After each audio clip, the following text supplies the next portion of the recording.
Acquisition controversée de grandes superficies agricoles, thésaurisées par la suite, aux grandes dames des propriétaires paysans pour la plupart. Par définition, l'accaparement des terres prend de nos jours des proportions inquiétantes. Les problèmes que le phénomène engendre sont si énormes qu'il vaut mieux en parler maintenant. C'est pourquoi l'atelier de 2 jours, initié à Parakou sur le sujet, s'achève sur de grandes recommandations.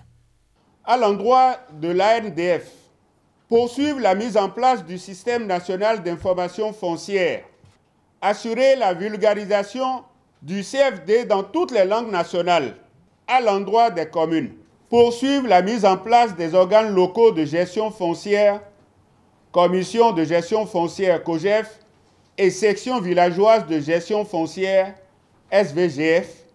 Le développement de l'homme et de tout l'homme, principe cher à la Caritas Bénin, passe aussi par la sécurisation du foncier au Bénin.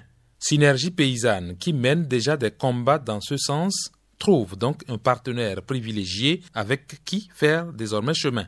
Il fallait une convergence des forces et ce qui est matérialisé aujourd'hui entre Caritas Bénin, qui a invité aussi l'Agence nationale du domaine du foncier, l'ANDF, qui est l'acteur majeur que le code foncier a institué, qui représente l'État ici et qui doit accompagner la mise en œuvre de la réforme foncière au Bénin. C'est de ça il s'agit. Je pense qu'on est en phase avec ce que le gouvernement fait dans ce sens. On est en phase avec ce que les paysans veulent, parce que la première ressource pour le paysan, c'est la terre.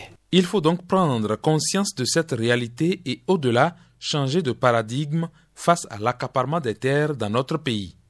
Nous sommes complices de ce phénomène, peut-être par ignorance, mais aujourd'hui, nous ne devrions plus continuer à encourager ce système, quel que soit notre niveau de responsabilité. Acteurs et victimes de l'accaparement des terres au Bénin, tout le monde est appelé à jouer désormais sa partition.